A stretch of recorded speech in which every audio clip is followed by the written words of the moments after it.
And to talk about some of these bad ideas for the minor league single A baseball team, the Charleston River Dogs, let's bring in our good friend from Baltimore to help us out with this. The host of Stay in Your Lane, Bernard Hollywood Williams, Olympic gold medalist. How you doing, Bernard? I'm doing good. Man comes with his own human sound effects board. It's like listening to Police Academy up in here. Is it finally sunny one day up there, Baltimore? Yes, it really is, man. We're so excited. It just hit 42 today.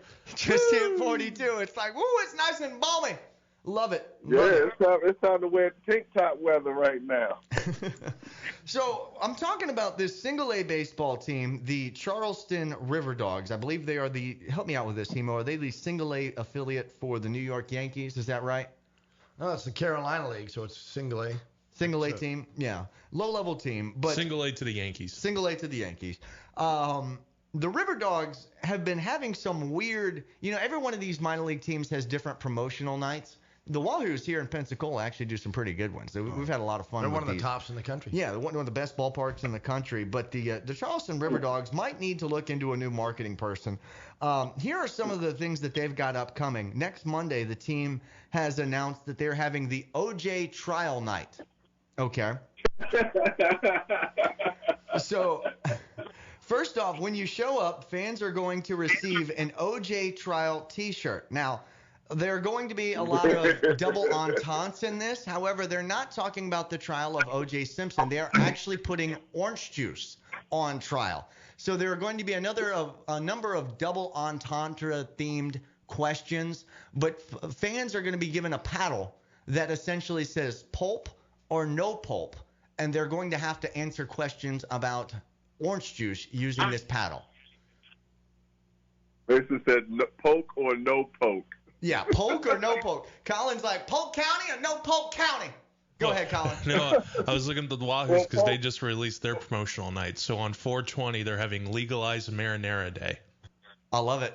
They'll just be serving pasta. But they spelled marijuana wrong. No, I think they actually mean marinara. They said according to a typo in our ads, now on 4/20, we're now legalizing marinara. I think that's hilarious. See, that is a good idea. This is the type of marketing person the Charleston River Dogs need. Here's another just stinker of an idea. Crossword night. Okay, every one of the River Dogs players wears a crossword puzzle on the front of their shirt, and fans have to try to figure out the answers to the crossword puzzle on the player's shirt. Boring. That's boring, right? They got a lot of time on their hands. Yeah, that's a distraction. How about in 2007, the River Dogs on Father's Day had Vasectomy Day. Yeah. Vasectomy night, where there was a promotion where the winner would receive a free vasectomy. This was quickly quashed because of backlash.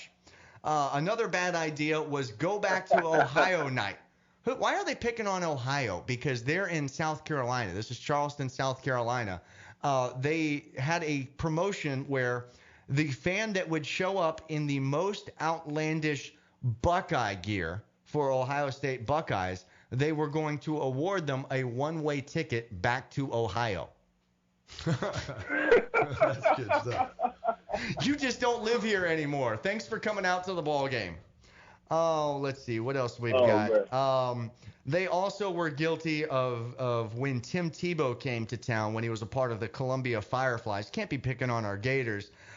They tried to heckle him by showing the pictures of him crying during the 2009 loss to Alabama. So, when they put your picture up on the jumbo screen when you come to play. Yeah. For Tebow, they were using the picture of him crying after the 2009 Alabama game. That's fair. See, this one I actually like. This they're talking about some other bad examples of promotions from other minor league teams. The Wilmington Blue Rockets had Cowboy Monkey Rodeo Night. I actually don't have any problem with this. PETA got upset, but these are simply the guy who's got the monkeys that ride on the backs of dogs, and he dresses the monkeys up like cowboys. There's nothing wrong with that. That's good fun, right?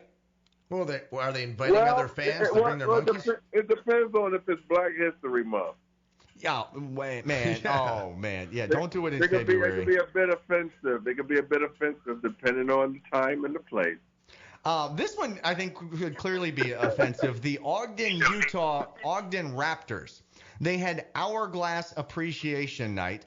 The team tried to create a visual by featuring hourglass-shaped women in the broadcast booth, which drew quite a bit of criticism for being sexist. And this one's kind of close to home. In 2018, the Montgomery Biscuits, they got blasted for Millennial Night. The team handed out participation ribbons, set up selfie stations, and made it a point to promote midday naps.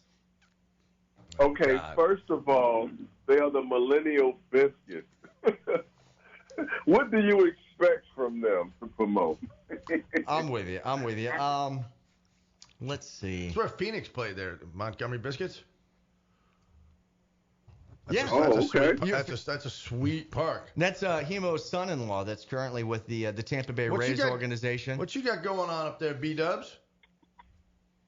Man, I'm not going to lie to you. I got open mic comedy, and then we have the New Balance High School National Meet going on this weekend. Wow. You got some kids running in that? For track and field. Yeah, I got 3 athletes that are going to be competing in the short sprints and then the pole vault, actually. So, Really? We have, You know, Robbie and I found pole vaulter training people down here. I guess there's only a few people that train pole vaulting. Very selective group, from what I understand. And one of the Correct. one of the world-class coaches. We got to You've go learned out. how to pole. Can you pole vault? who, me? Yeah. No, absolutely not. But you can teach it. No.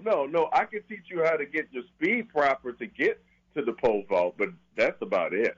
But after that, you need a pole vault coach to teach you how to get up and over. Yeah, we You're found too out heavy, too big to be a pole Absolutely. vaulter, aren't you? one of the world-class pole vaulting coaches actually lives in our area. I have to remember his name, but we were actually wanting to reach out to him a couple of weeks ago, bring him on, see if we can get the two of you guys together. Talk about some of the Olympics weight coming limit up. for like a pole vaulter? There's got to be a weight limit, right?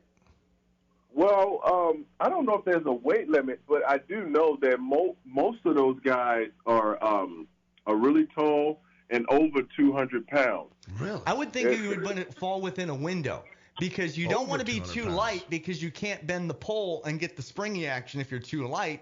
But at the same time, you don't want to be too heavy because you'll bend the pole too much and it won't lift you up and over. But I get where the height would help you because you're trying to stretch out to get over.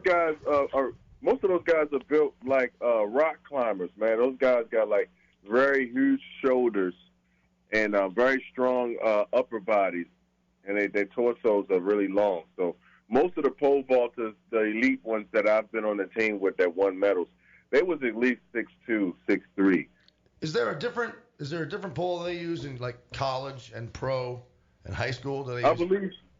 I believe so. I know during the pros, they use like some poles that's made out of plexiglass or something. The thing that always impresses me is when you see high school meets, oftentimes the winner of a high school meet doesn't get much higher than the actual length of the pole. But the guys that can get like 6 feet higher than the length of the pole, those are the guys I have no idea how they do it. That's what impresses me the most. Hey, these 3 sprinters you got in there, any of these guys you think gonna win it? Yeah. I always think they can win it. But they also understand too that if they do win it, we got a lot of work to do, and if they don't win it, we got a lot of work. So I try to, either way, I try to keep them where, there's no difference. We still got to work. Absolutely. Bernard, we always love talking to you. Thanks again for checking in with us.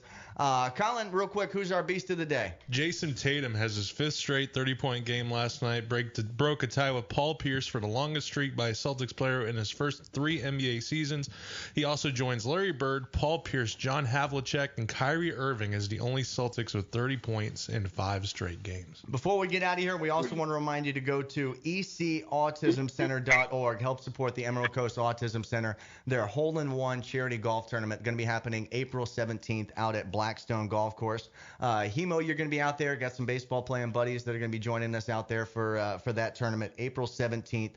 Still looking for teams to sign up. Still looking for sponsors. Hit them up at ecautismcenter.org. We'll see you tomorrow.